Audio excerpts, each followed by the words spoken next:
So much media, so little time. Who keeps track of it all? That would be me. This is Bob Andelman, and this is the Mr. Media Interview, broadcast and recorded live on blogtalkradio.com from the new media and American League Baseball capital of the world, St. Petersburg, Florida. Thomas Calabro is a good-looking man. Even a straight 100% hetero dude like Mr. Media can see that. And his good looks have paid off. First, in what I believe was a 6-year career as the star of Fox's primetime soap Melrose Place, where he played Dr. Michael Mancini, and more recently as a guest star on series such as Touched by an Angel, Nip Tuck, Cold Case, Greek, and Without a Trace. He's currently shooting Locker 13, a movie with Rickey, Schroeder, and Tatyana Ali, and is in post-production on Detention, which also stars David Carradine. This week, however, folks in Los Angeles will see another side of Calabro, as he hosts a night of satire and comedy at the Acme Theater. Thomas, welcome to Mr. Media. Hello. Hey, Thomas. How you doing? Good. Hey, I'm right here. Yep. Okay, I didn't know if you had me or not. I'm glad you do. No, I got you. Sorry about that. No worries. Hey, I just noticed that you just had a birthday. I did indeed. My 50th on the 3rd of February. And you're still alive to talk to us. Congratulations. I swear to God, I don't feel a day over 49. Thank you very much. I'm sympathetic. I noticed two things just a few minutes ago. One is that you turned 50, which is a little ahead of me. I'm hitting that this year, and we're both born in Brooklyn. How did that happen? I don't know how that happened. Not at all. You're in Fort Lauderdale, and I'm in California. How do you figure that? Am I wrong? You're a Brooklyn guy, right? That's right. I'm from Williamsburg originally. My dad had a business there, right outside the LL stop on Montrose Avenue. Wow. Well, I wasn't there. I wasn't there long enough to know that, to know where that is exactly. But I have the birth certificate to prove that St. John's Episcopal is fully responsible for my live birth. Oh, that's funny. That's funny. Yeah, I was there for a long time, but I was there basically until a year before, well, not in Brooklyn, but in New York from about a year before I did Melrose. And then from then on in, I was out here. How did you get that gig? How did that happen? You know, I've just did the same thing I've been doing for about 15 years. That is going on auditions and then going to callbacks and then going to the second callback and then going to the third one and then going to meet the studio and then going to meet the network and then getting lucky enough to be picked 1 out of 400 auditioners, I bet, on that one, I think it was. Yeah, that was my 401 audition, so the odds worked out perfectly. It's hard to look back and imagine that they couldn't see the first time or the second time that you were the right guy, but obviously you stuck a long time. Yeah. I remember the first big press junket we did, and we did about a month of press before we ever even aired the first show. In fact, before we even filmed the first day, we had already done a block party that closed off Melrose Place. It was quite extraordinary. I had no idea what they were doing at that time. I was basically pretty new to television. I'd done a series before, but nothing of the magnitude of Melrose Place and Aaron Spelling behind it. Mm-hmm. But they asked me in one of my first interviews how it felt to be an overnight success. And I said, well, that was a really long night because it was about 15 years. Has it been difficult since the show ended to return to a different kind of a different day-to-day level, a different day-to-day schedule? You've certainly been working a lot. It is different, right? It's very, very different. But you have to remember, it's not so different than most of my career. I'm in my 32nd year as a professional. I've been making a living, I think, in my 25th year now. And Melrose was 7 years. So as you can see, it's less than a third of the time I've worked as a professional. Most of the time I've done what I'm doing right now, which is I just came from a voiceover audition. Maybe I'll have another audition later, a rehearsal. I'll do some theater. I'll go back and forth. I'll do whatever I can to make to keep doing what I love, basically. And the capacity, that's changed. I mean, I get more offers than I used to, certainly before Melrose Place. I just didn't get offered movies and things. On the other hand, I'm not being offered series. So, there's all different levels. I'm lucky enough to do what I love, so I feel very fortunate. I wonder about that. I know when I've talked to actors on whether it be a comedy or a dramatic series on television, they really want, a lot of them anyway, really want that regular work, and they want to know that they're going to be at the same place week to week. Of course, a regular check. And when the series has come to an end, in a lot of them, there's a great eagerness to return to that. It's a very secure situation, isn't it? Yeah, it is. I mean, it's great to know, where your next job is. It's not what you sign up for when you become an actor, because most of us don't know when the next job is going to come. We don't know how much we're going to earn year to year. But yes, of course, there's pleasure in that fiscal and creative security of knowing that you're going to go do something and express yourself as you truly want. But on the other hand, now I'm expressing myself as an auditioner. So that's where I am right now. I see no use to lamenting over that fact. I just enjoy it as much as I can because I might be dead tomorrow. Well, I hope that doesn't happen. That wouldn't bode well for the rest of us who are heading to 50. There's a live web chat that accompanies our live radio show, and one of the participants is Cindy's love of books, and she says of you, he is so cute, hard to believe he is 50. It's hard to believe I'm 52. I feel like my kids, I have a lot of fun. I got up, I played tennis for an hour and a half at 7:30 this morning. I'll do some yoga later. You know what? I'm very blessed. I feel really healthy, really happy. If I'm all good, bro, I'm a happy 50. I don't feel it at all. Well, I want to let people get in on this conversation. If they have a comment or a question, give us a call. Talk to Thomas, 646-595-3135. I have to ask you, I'm sure this is the thing that guys ask you all the time, but what can you tell us from backstage about the women of Melrose Place? Heather, Josie, Courtney, Laura, Marcia, Daphne, Kelly. I mean, tell us something that we don't know. Tell us something that will make us really envy you being around those women all the time. Something that would make you envy? I'm sure, well, you guys see the best version of what they can possibly be on film, right? That's the job of the producers, the director, the cinematographer. Make them look their gosh darn best. Give them the best, most pretty things to say. And, of course, what you don't see is sort of a downgrade from there, isn't it, no matter what I do?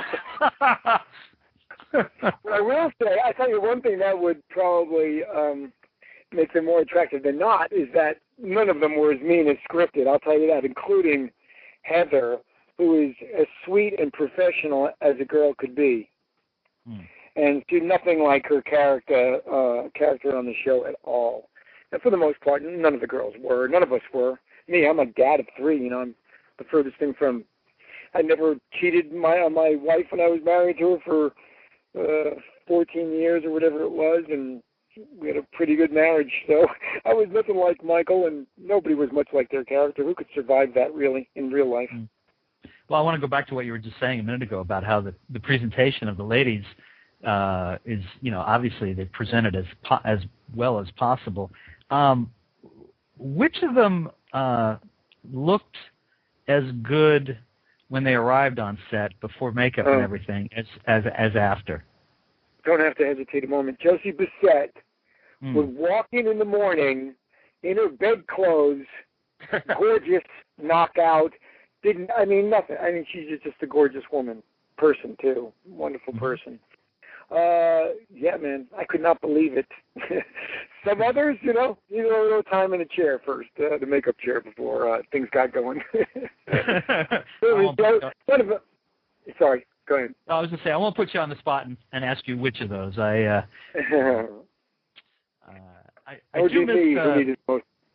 do miss Courtney Thorne-Smith of those days. She was, at least on TV anyway, she was quite a knockout. Yeah. They were all, none of them were tough on the eyes, buddy, that's for sure. Well, the other thing you have going on is this week you're going to host Acme this week at the Acme Comedy Theater in Los Angeles. And we have joining us to talk about this is Michelle Gregory. Let's see. Michelle, are you there? I'm right here. Hi. Hi. So you guys have been doing some rehearsing this week, I guess? Yes, we met on Monday, and we pitched a bunch of scripts, and we horribly abused Thomas, and he played very well with us, and we're going to put it up on stage and make the funny happen on Saturday. Thomas, a lot of your acting credits are dramatic. How is this comedy thing going to work?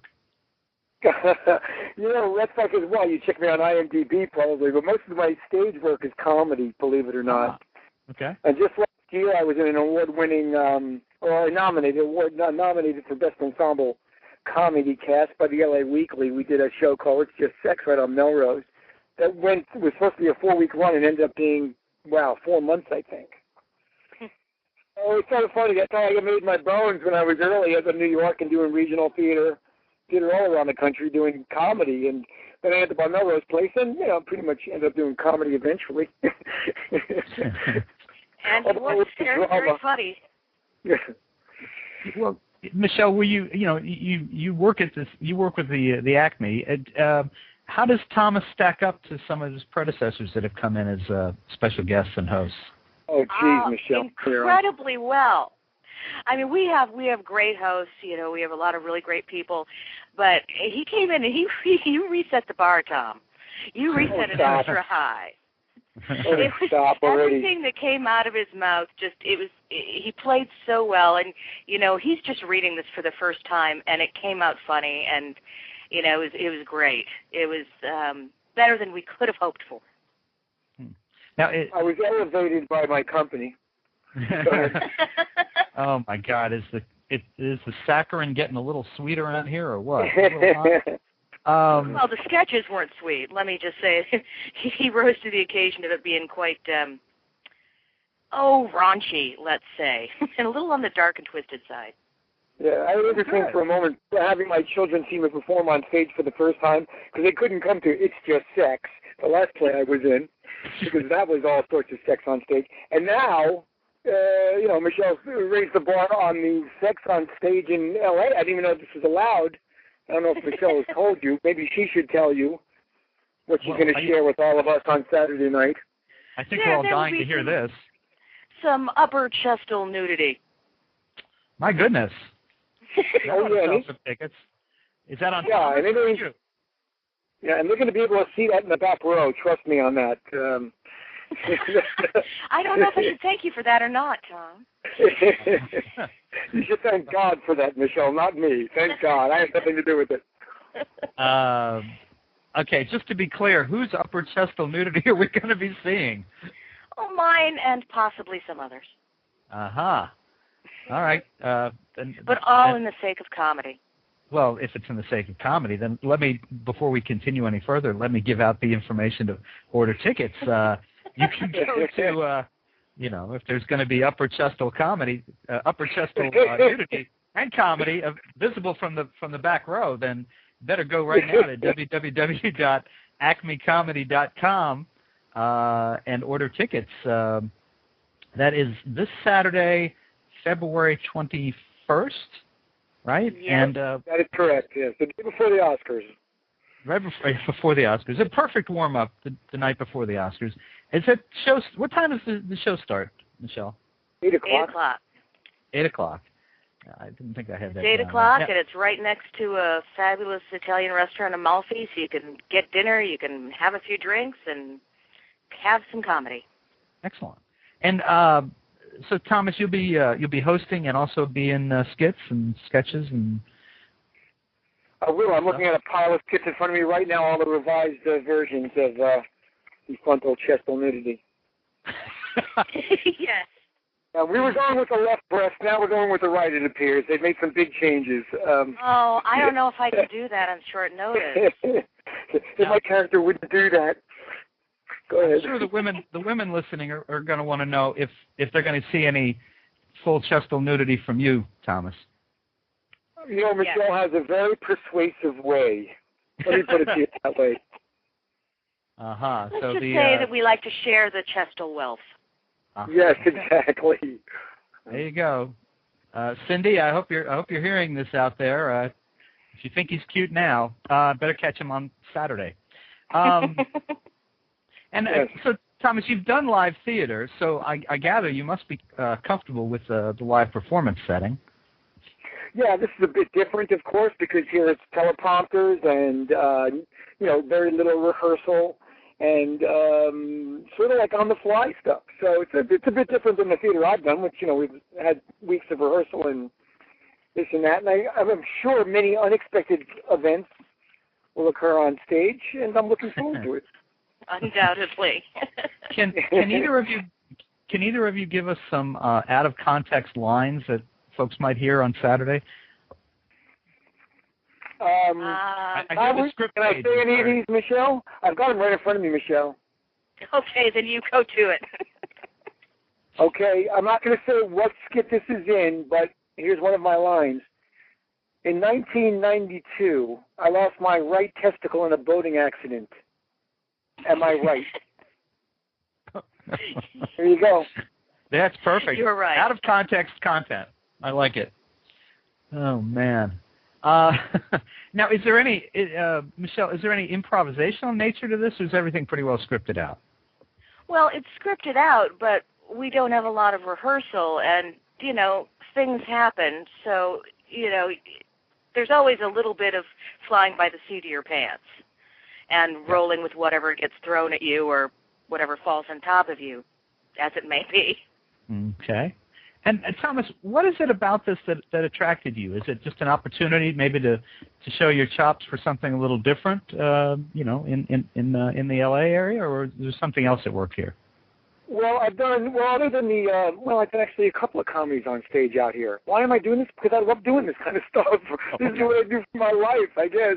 And then when I got the opportunity to, I know these guys are real talented, so it's sort of like a gimme. Why wouldn't you want to get on stage doing what you love with some of the most talented people in town that know how to do it? And I went, like, how could I say no to that? And Michelle, and it's only is there a 1 week commitment? Yeah, well, that's a good reason to do it.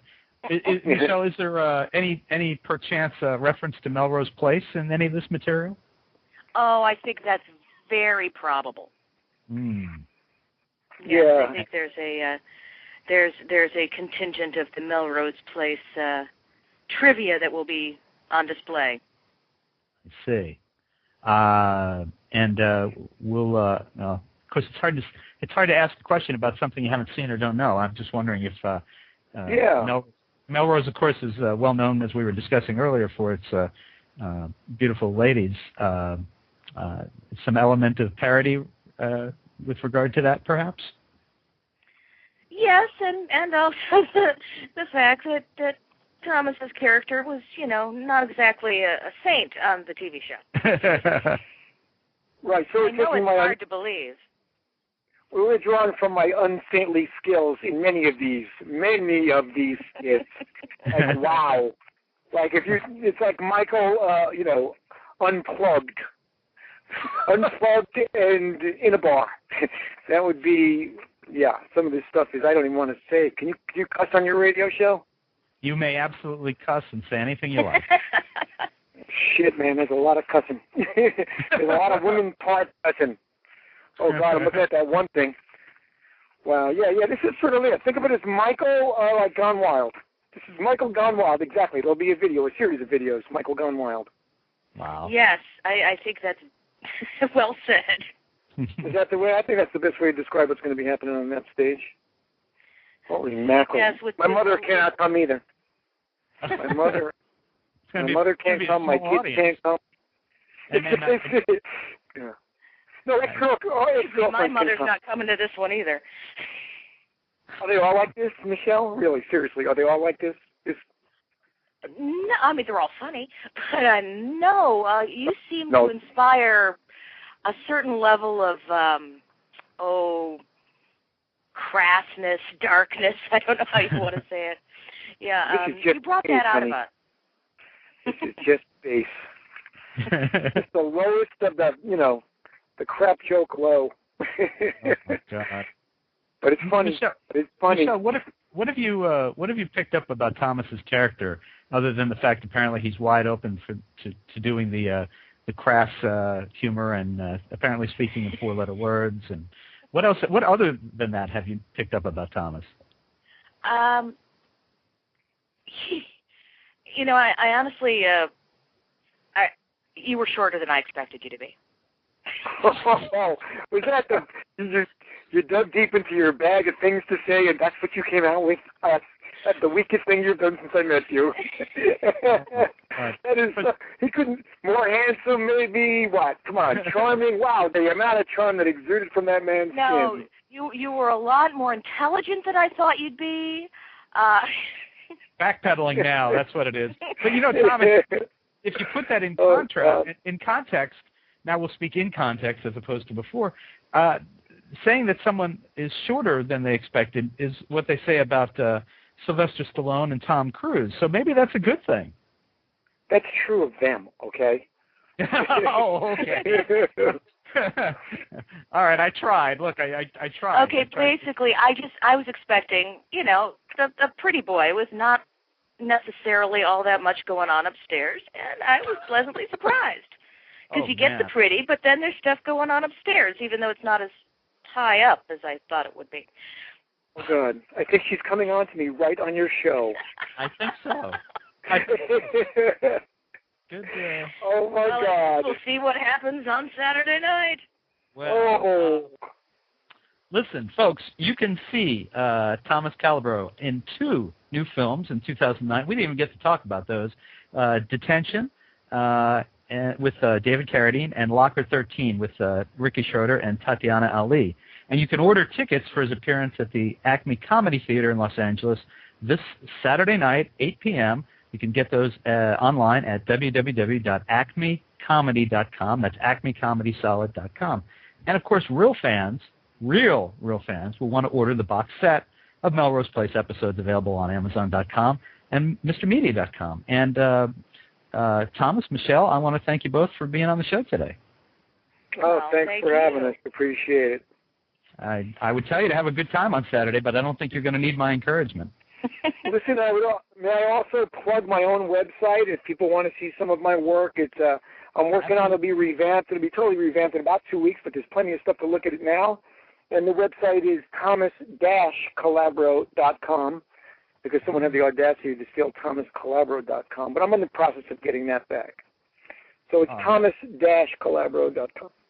I'm sorry I didn't know that. I actually went looking and I didn't see that. So I'm really glad you brought that up. So again, thank you both very much for being on the show, and I'll look forward to maybe one day these shows will be webcast so the rest of us can catch them. So good luck. I think that.